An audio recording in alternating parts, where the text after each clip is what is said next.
Hey everyone, this is Sarah Wild, Create and Educate. Maybe you got one of these for Christmas or your birthday, or maybe it's collecting dust in your closet. And for that I say, how dare you? This machine can kick, create, and cut some serious arse. In this video, we'll be learning about how to set up your Cricut Maker, what it comes with out of the box, and how to create your first project. Now, when mine arrived, I was one of the people that was probably waiting.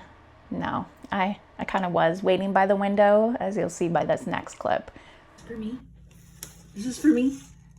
Oh, spirit later. Oh my gosh. You coming my way? Oh shit. Oh shit. It's for me. It's for me. I'm so excited. So once you unbox your Maker with glee, you should have these items. In the Maker box, you'll receive some materials for your first project, whether that's fabric or cardstock, a fine point pen, a rotary blade cap to protect the rotary blade, a premium fine point blade, your power source and a cord, as well as the cord to connect to either your laptop or your desktop computer via USB. You'll also get a little booklet that has all the information that you could possibly need on your Cricut Maker, including extra accessories, little projects you can do, and more. With the Maker, you do get trial access to the Cricut membership online. With Cricut Design Space, they have tons of images, fonts, projects, already SVG files all ready for you. And it's pretty sweet, especially if you are overwhelmed with designing in Cricut Design Space. At the bottom of the box, you will also find a pink fabric grip mat and a blue light grip mat. These will uncurl when you start feeding them through your machine. Now, if you notice, when you unboxed and took out all the accessories and information that came with it, you're wondering, where is my premium point blade? That's one of the most used blades that you're going to create with. So in order to find the housing and the premium point blade, it's pretty easy. You're just going to lift the top of the Maker, which opens up the bottom here. So smooth, so pretty. And right in the front here are slots A and B. An easy way to remember this is A for accessories and B for blades. And right in the B clamp, already installed and ready to go, is your premium blade and housing. One pretty cool part on the Maker is that there is a slot to hold a phone or an iPad, and there's a USB on the side, so that way it can stay charged. Some other cool features are the storage compartments in the Maker. So if you open up this little latch here, you'll find my old tools. They're looking a little used. So it can hold all your weeders, your tweezers, your scrapers, your styluses. And it even has this magnet to hold those extra blades that you have. On the top left-hand side, there are two slots, and one has a softer area where you can actually put your housing, if you have extra housings, in there with the blades, and the blades just touch that without dulling the blade. I thought that was cool. Now I'm going to show you how to set up your machine to do your first project.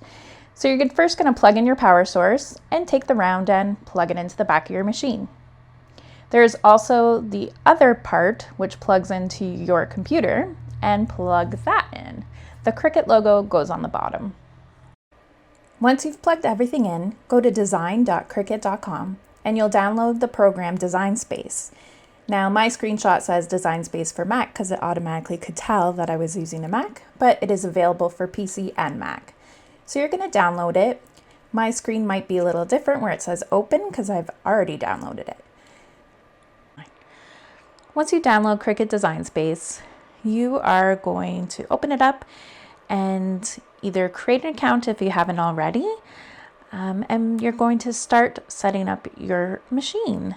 So I'm going to start with the Smart Cutting Machine, and it'll give you the selection, which cutting machine do you want to set up. I have the Cricut Maker.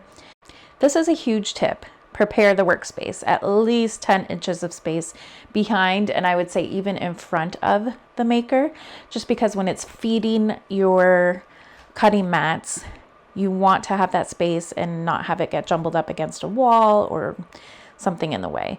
So you can obviously move it back when you're not printing or cutting, but make sure you have that space. Plug it in, done. Connect to a computer. It did it. Guess I should turn it on as well.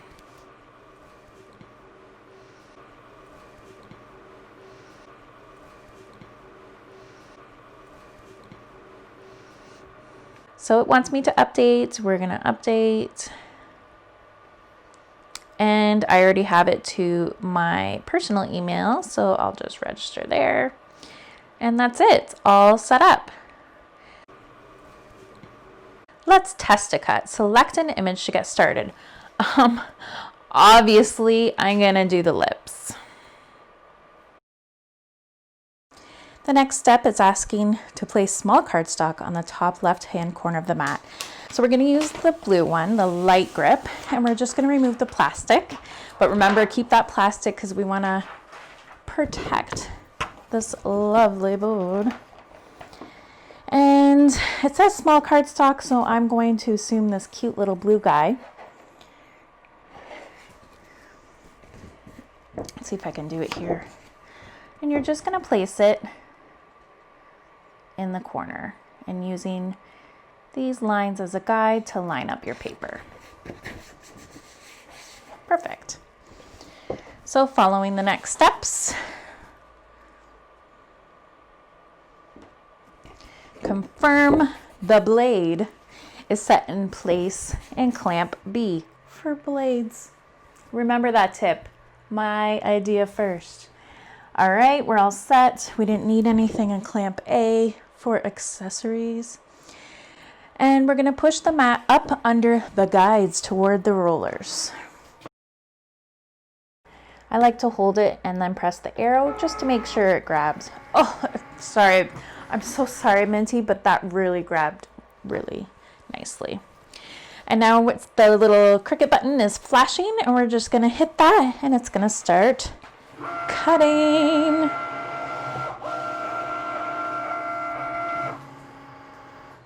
Just says cut in progress.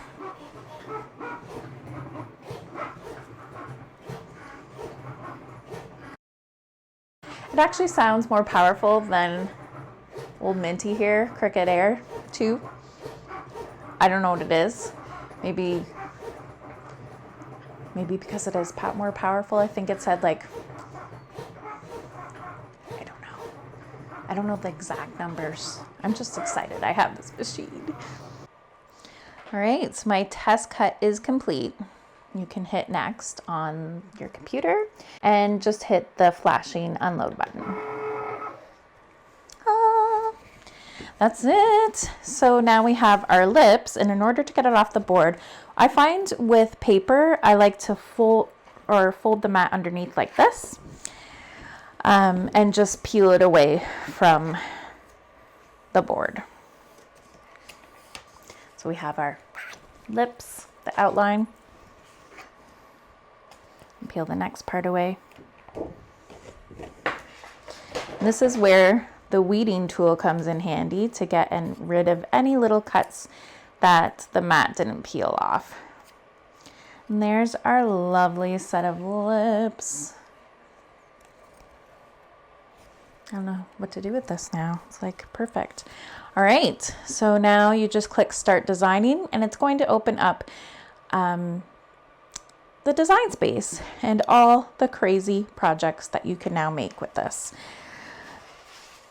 Now, if you're wondering how the heck do I get off all this extra nastiness, you can either just peel it off like we did with the cut, or one of your fancy tools here. I tend to use this little guy, and he helps me get off all the little bits and pieces. So don't forget to put your plastic back on top of your mat. I don't think there is a special way to put it. I thought there was one way or the other. One way. Maybe it's the most stickiest way. There we go.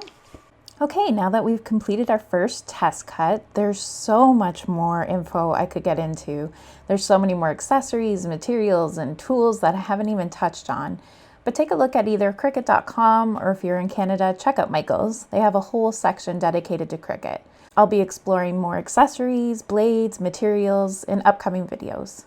One more little bonus tip I'll touch on is if you want to change the housing in your machine or need to change the blade in that housing. You only need to change the blade if it becomes dull. These things last quite a long time. You change the housing when you want to make specific cuts or effects with certain materials. Using clamp B, take your finger and just open it up to the right, and that will open it up all the way. So you can just take the mechanism out. This is called the housing. If you ever need to change a blade, hold it down and out pops your blade. You just grasp it by the gold. So now you take your new blade and you just pop it in. The magnet grabs it and pushes it in for you. Easy peasy. Now you're going to put your housing back in, close the silver part first, and then you're going to take the gray and just clamp it shut. It's all set. I believe that's everything for this video. If you have more questions or comments, please send them my way or comment on the video. I hope I at least got you started in the right direction with your new maker.